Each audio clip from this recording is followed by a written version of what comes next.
Back in a moment.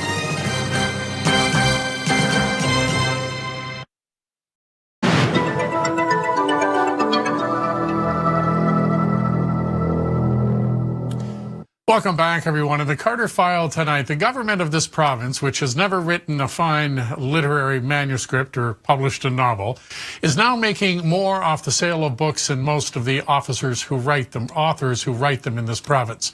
The HST is the government's royalty. The book tax, a plot line full of angst and anger and a not very nice ending. We asked the poet laureate for St. John's, George Murray, for his review of the new book tax that has just hit store shelves. We already have the lowest literacy rate in Canada, and the book tax is not going to do anything to help that. I mean, we are the only province now to put HST on books, and you have to look at it actually from the perspective of teachers.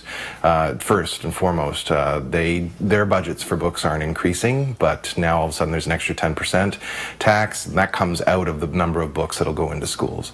The other thing to look at is authors. Right now, an author actually makes between 8 and 12% of the cover price on a book. The government is now making more than an author on every book.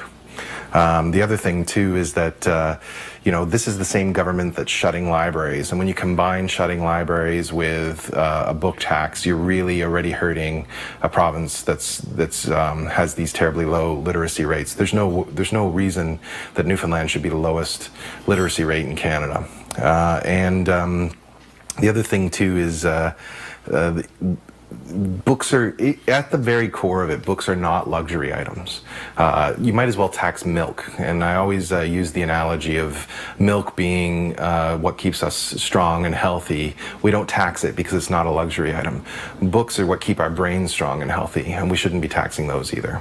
It's a foolish and backwards leaning tax. It's only going to raise something like $2.1 million over the course of the year, which is a drop in the bucket. But the harmful effect into the future will be creating a population that's less literate, less able to get high-paying jobs and so forth, and it's going to cost us in the end for a very tiny short-term gain. Most authors and literary authors aren't in it for the money, they're in it for the art.